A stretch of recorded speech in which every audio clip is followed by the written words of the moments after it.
Greetings, people. It's Mr. Pull the Trigger yet again on another episode of the Enlightenment series.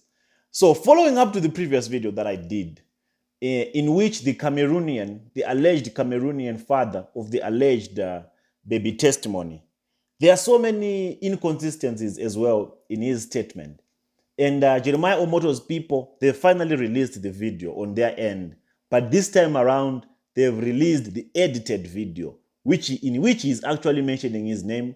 They are no longer manipulating the text. They have changed the entire headlines that they had put on the videos, on the first video that was broadcasted in Cameroon. Like I told you, they never thought that this video, or they never intended maybe for this video to reach this audience or to reach us. And they had to make sure that it's broadcasted in Cameroon, and they made lies in Cameroon to try to convince whoever, be it the legal authorities and stuff like that, to say, there's a very serious case that is going on of people wanting to kidnap my son. That's why the Cameroonian father, even though people are saying this man does not sound Cameroonian, this man might be Nigerian. And one thing for sure, that child is probably in Nigeria. And there are things that I want you to take note of in this unedited video, which has been produced by Jeremiah Omoto's people. And this is the raw, uncut video. And the question is, where did Jeremiah Omoto's people get it? Where did they get the original video of that broadcast that was done in Cameroon? These people are together. They are doing this together. The Cameroonian father, also was assumed to be a Nigerian, is part of Jeremiah Omoto's entire syndicate, damage control syndicate. So watch the new video, which they have provided, which they have reproduced, which they have published. And I want you to spot something. There's something I want us to analyze there. Check it out. Few weeks back, a sister media outlet in neighboring Nigeria aired the report carrying images of a missing child identified as testimony whose mom happens to be a cripple. In the report, the disabled lady, whose name we got as Ruth and Child, attended a program in a popular church in Efro Wari and later accused the prophet of kidnapping her child. This is the father of the alleged kidnapped child, a Cameroonian from the northwest region, resident in Douala. He is home with his son, contrary to social media reports. I'm Brown from Cameroon. I'm here sitting with my son, my first son. Days back, there were pictures of my son on social media, on so many platforms from Nigeria, saying my son is somebody else's son. That my son is missing from a church in Nigeria and is somewhere that they cannot identify and all that. And that they say my son is the son of a crippled lady in Nigeria. I just want to let the whole world know that this is my son. I'm the father to this child. My son has never been to Nigeria. My son is not missing. My son is with me, and my son is with me every day. The alleged kidnapped child happens to be a victim of fraud, as his image is being used by unidentified persons in neighboring Nigeria to blackmail the said pastor. His dad explains further.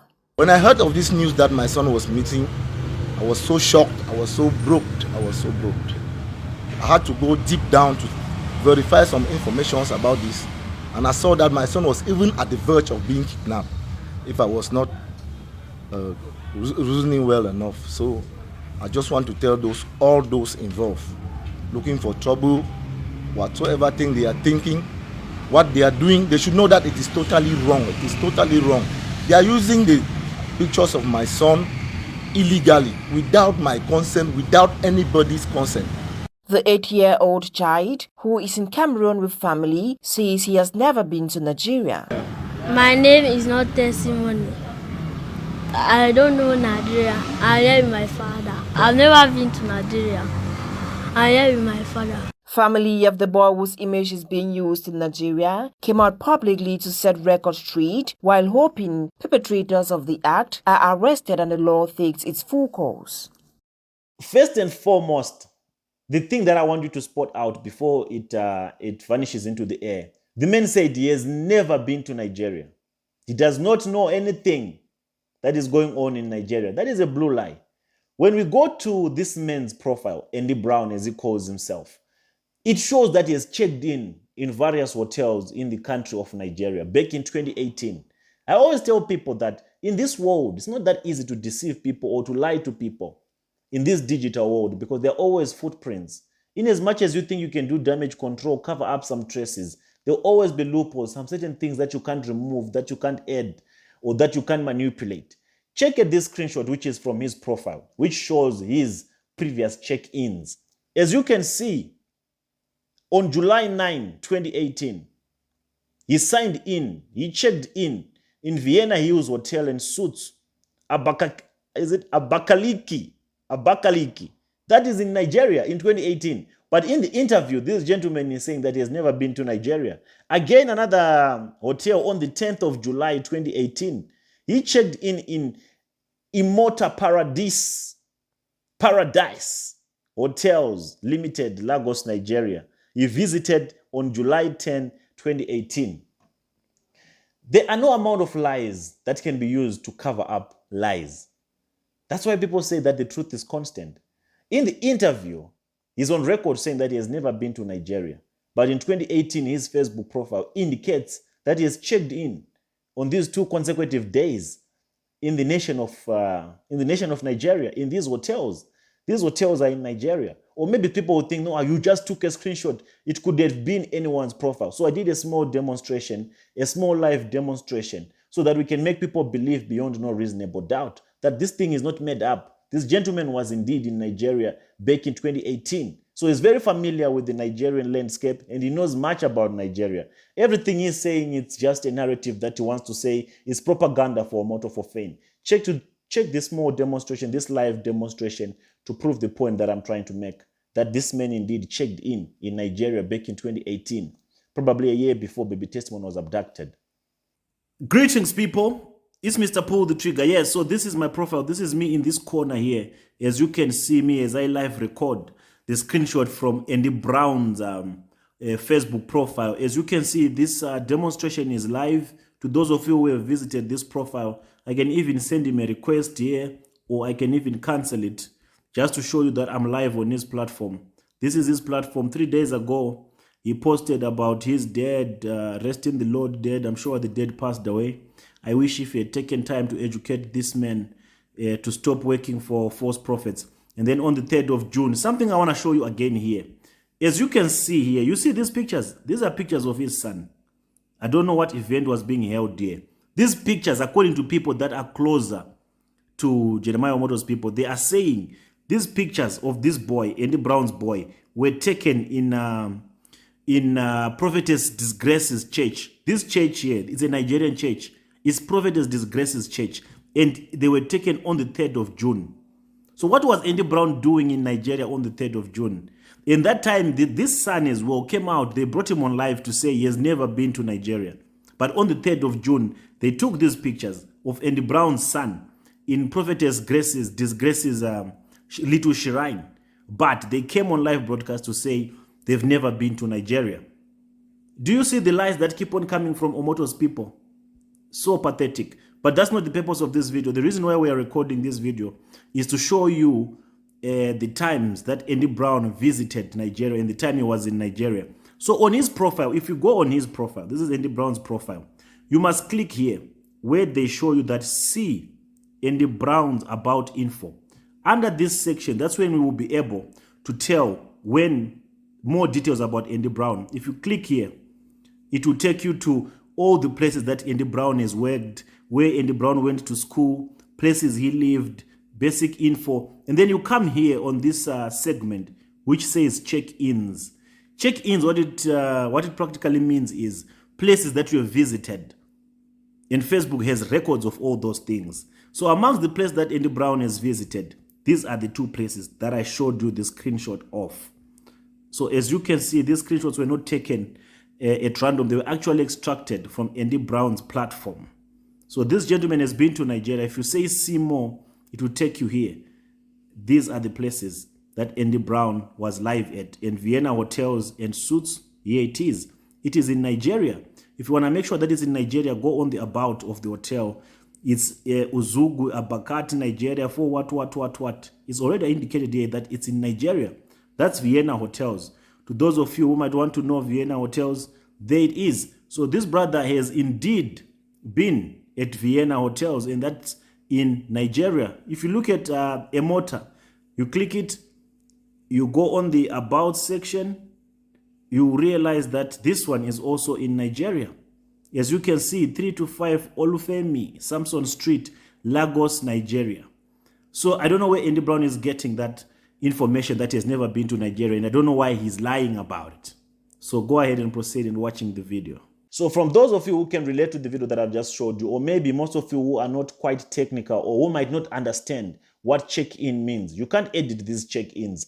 Check-in means if you go to any other place and then you tag it, you update people that I am in France, and then Facebook will give you an option to say put location of where you are or of where you are checking in. It allows you to check in. I am at Blue Hills Hotel. I'm at the beach in France. What.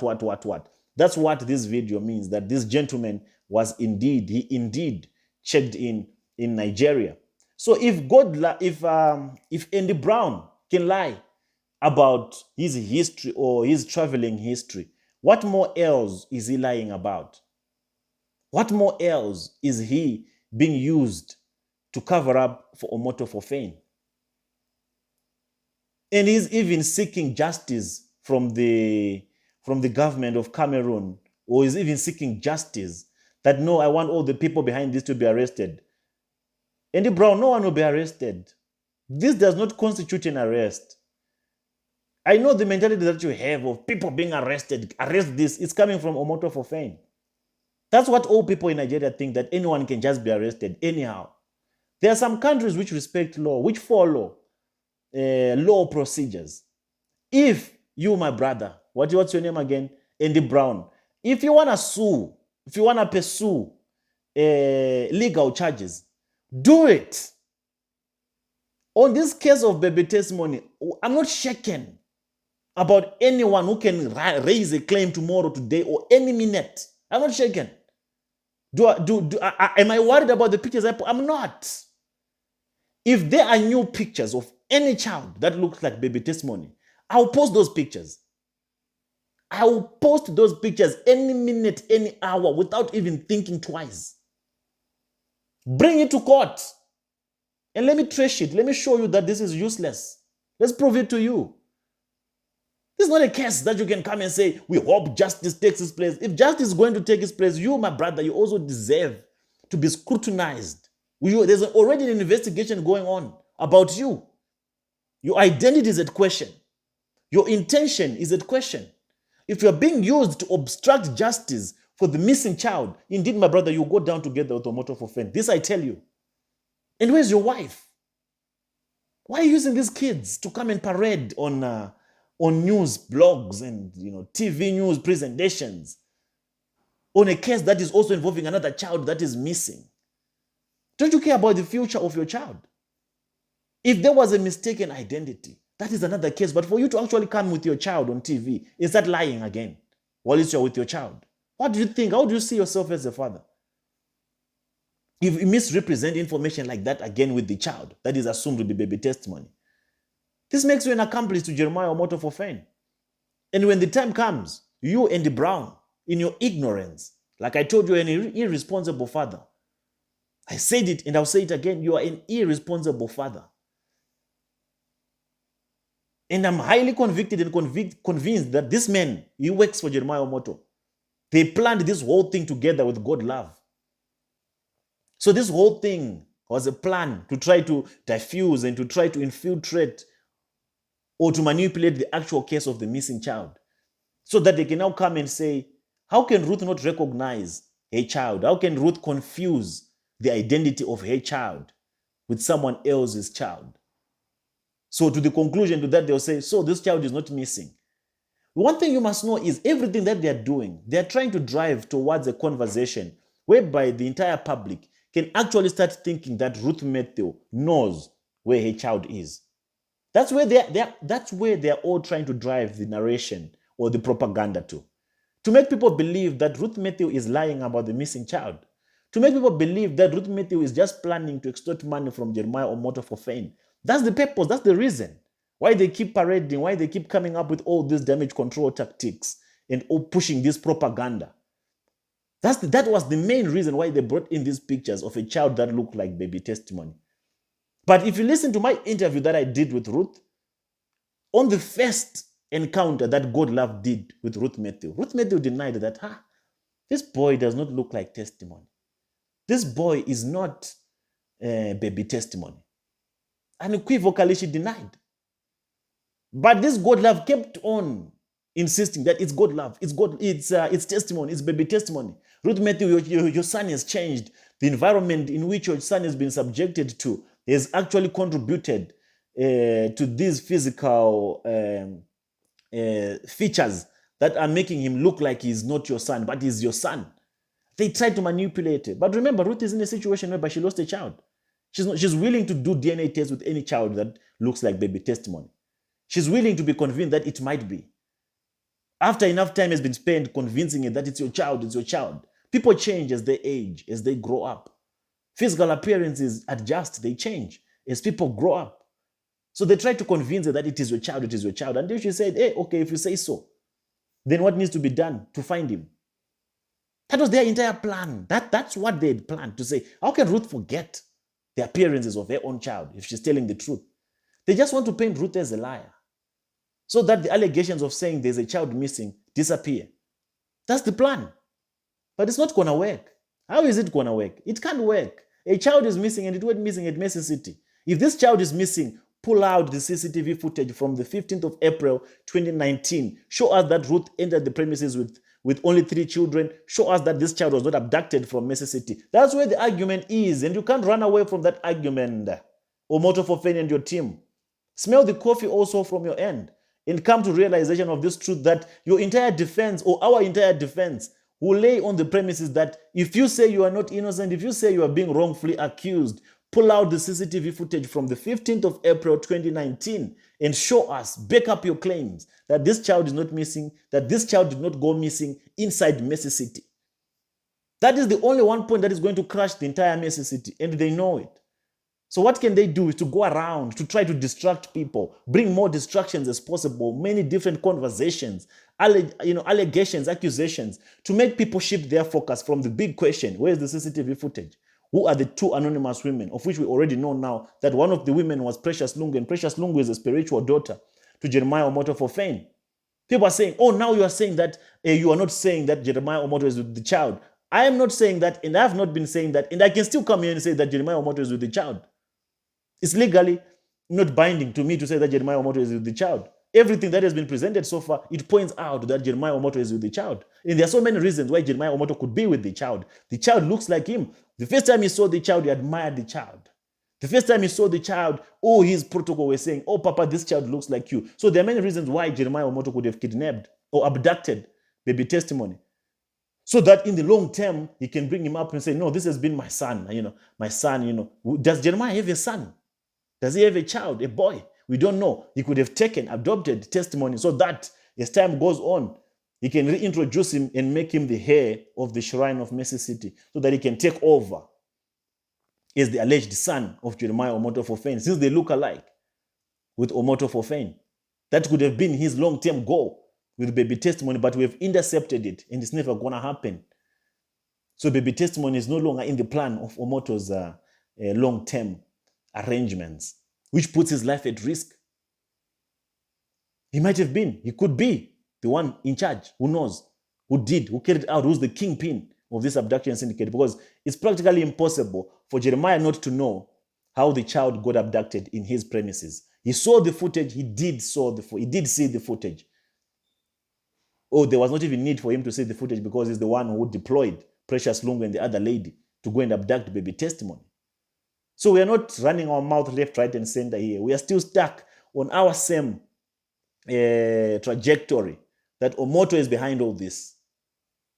We're not threatened. We're not shaken. If he's not, why can't he do this? He's doing it legally. He must come out and say, I'm not.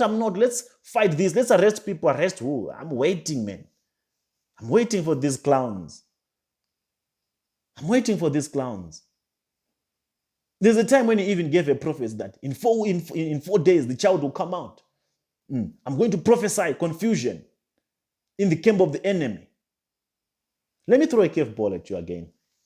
This is a discussion which is meant for future discussions. That confusion, I allowed it.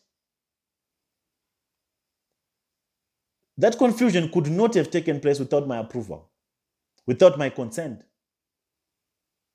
And the reason why I allowed Jeremiah Omoto to play that card of the confusion that he said he's prophesying about that is going to happen in the camp of the enemy.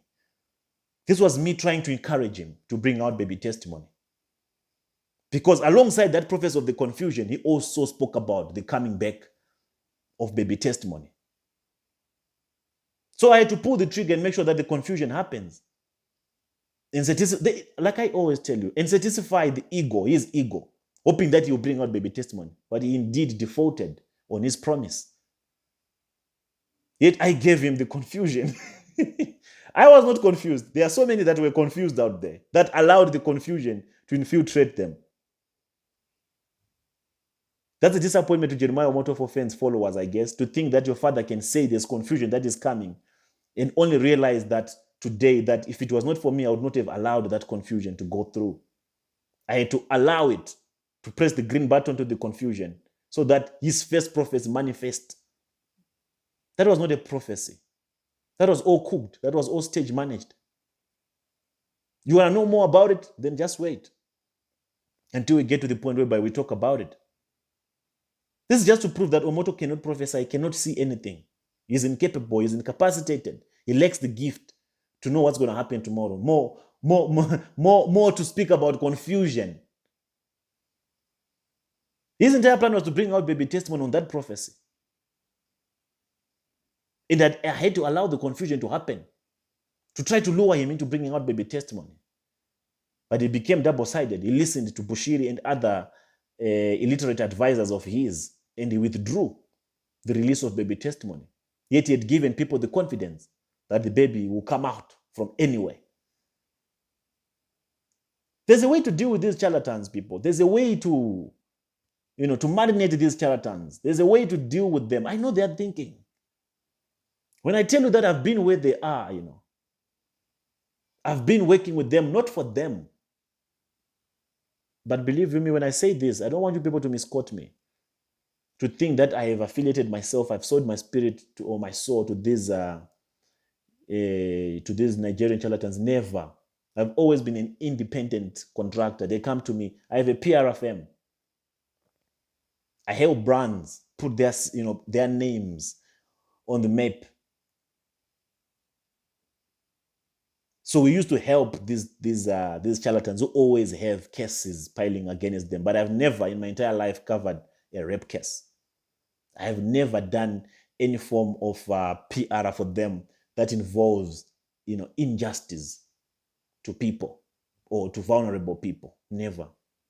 It was all about promoting their brands in a positive way, creating things that get people's attention. And when that happens, you also create another thing that actually solidify the attention that you had caught by creating a scandal. Most of the scandals that you hear about these prophets, they did this. These are man-made. These are all stage managed. And the reason why they stage manage them is so that tomorrow they can come up with the solution. We can come up with the solution that can clear their image forever. And the reason why they create these scandals on their own is so that when the main scandals come tomorrow, they'll be having a truckload of gullibles defending them to say, that time they lied about him, so this time they are lying again. There's no truth in these people at all. That's why you see me, I'm the biggest threat to the kingdom of these charlatans. There's nothing that they can do that I have not calculated 10 steps ahead already. There's nothing that they can plan that I have not already calculated 10 moves ahead of them. There is no single day that you will ever hear that, they trapped Prof X. No one can trap me. Especially when it involves these Nigerian charlatans or politicians. Never, because these people are people of the same mentality. These people are coming from the same system that is corrupt, that you all know. There's no sense in these people. They don't think. We are being led by fools, by clowns. And without the arm of PR firms that keep on shaping their images. They could have gone down a long time ago. So for you to hear that there's a damage control that was done that harmed Prophetic, it's a dream that can never and that will never come true. They are way beneath me.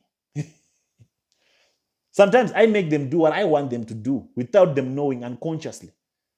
Because I know how they think, I know how they react to things. So that's basically what I wanted to make you understand concerning my involvement with these people. It has always been contractual. Business is business. It has always been business. So getting to the case of the Nigerian father, I hope it's clear now that these people are in bed together. I hope it's clear now that this was a plan that they had to try to distance themselves from the case of baby testimony. But they'll be geniuses to do it if they succeed in doing it. And now they've run out of options. They don't even know what to do now. Their backs against the wall. Just keep on waiting on what's coming, so that I will check you out on the next episode of the Enlightenment series. So for now, let me check out. It's Mr. Pull the Trigger. I'm out.